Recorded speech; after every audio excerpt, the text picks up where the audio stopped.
आज से करीब 20 लाख साल पहले हमारे पूर्वज मर चुके होते।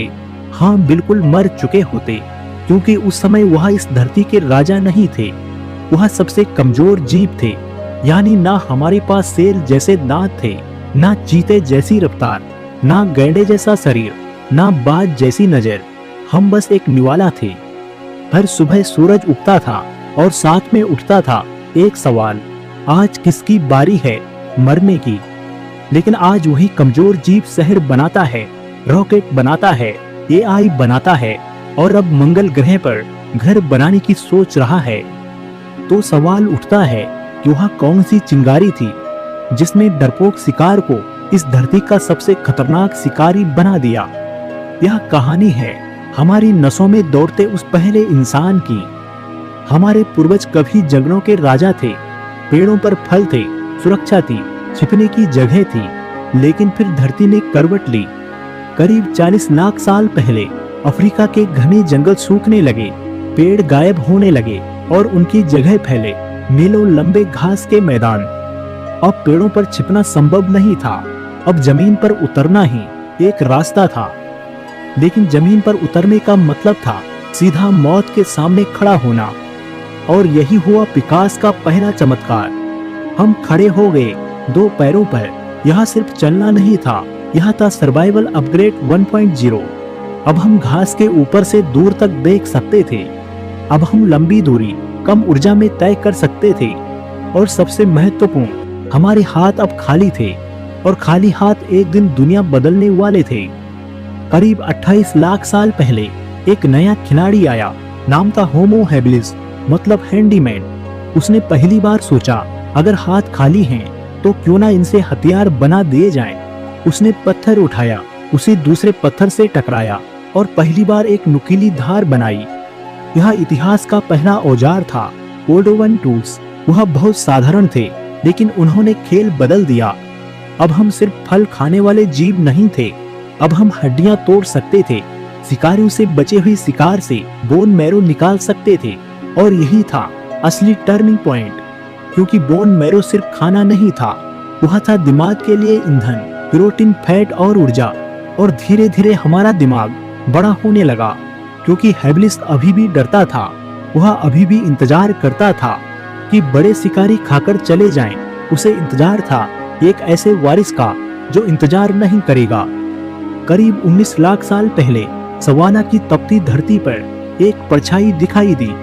लंबी टांगें, चौड़ा सीना, सीधा खड़ा शरीर। यह था होमो इरेक्टस, द अपराइट मैन। वह सिर्फ एक प्रजाति नहीं था, वह एक अपग्रेड था। उसका दिमाग लगभग 10 से 100 सीसी तक पहुंच गया था, लगभग आधुनिक इंसान जितना। उसका शरीर दौड़ने के लिए बना था। वह घंटों तक शिकार का पीछा कर सकता था। वह पहला हंटर था। वह जानवरों से तेज नहीं था, लेकिन वह जानवर से ज्यादा देर तक टिक सकता था। और प्रकृति में अक्सर जीत उसी की होती है जो आखिरी तक खड़ा रहता है। 1984 में मिला तुर्काना बॉय उसका सबूत है। 8 से 11 साल का बच्चा जो अगर बड़ा होता तो लगभग 6 फीट लंबा होता।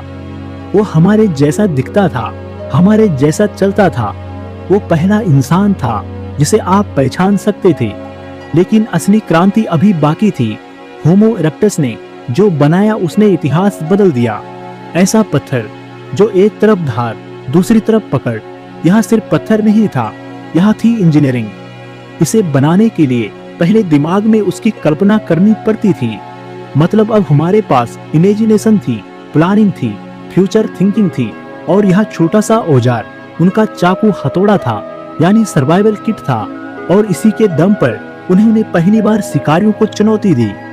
अब हम इंतजार नहीं करते थे, अब हम शिकार करते थे। लेकिन असली क्रांति अभी आनी बाकी थी।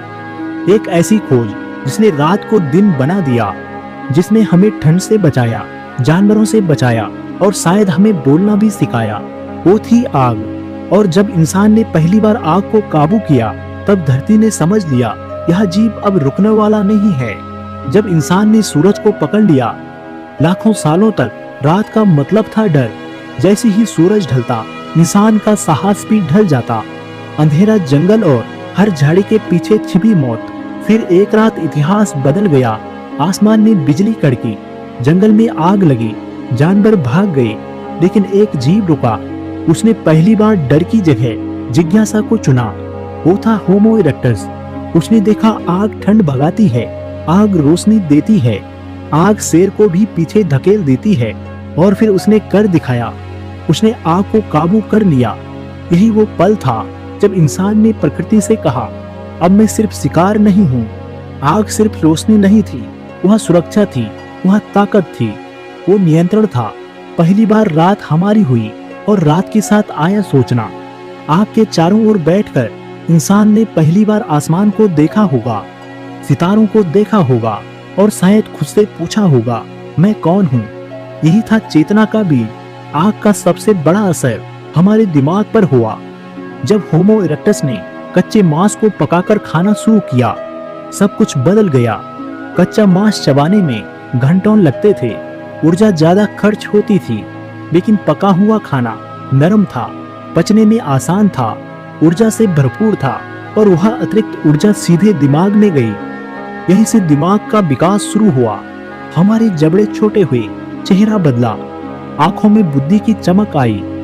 लेकिन सबसे बड़ी क्रांति परिवार था।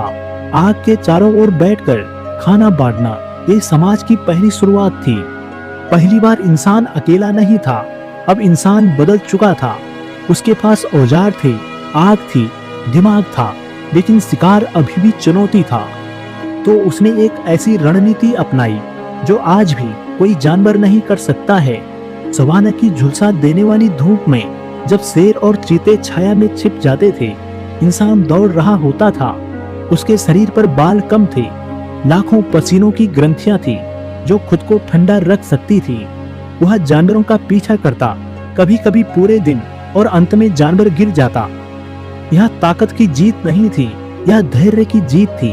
और आज भी जब आप मैराथन दौड़ते हैं तो आपके अंदर वही होमो इरेक्टस दौड़ रहा होता है। करीब 18 लाख साल पहले बेचैनी पैदा हुई। शायद संसाधन कम थे, शायद जिज्ञासा ज्यादा थी, लेकिन होमो इरेक्टस ने इतिहास का सबसे साहसी कदम उठाया। उसने अफ्रीका छोड़ दिया। वो पहली प्रजाति थी जिसने सीमाएं तोड़ी, रेगिस्तान पार किए, पहाड़ पार किए, नदियां पार की।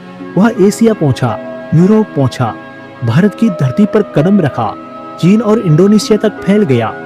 यह सिर्फ माइग्रेशन नहीं था, यह घोषणा थी, इंसान किसी एक जगह का नहीं है, वह जहां जाता है वहीं अपना घर बना लेता है। इतना बड़ा सफर बिना तालमेल के संभव नहीं था।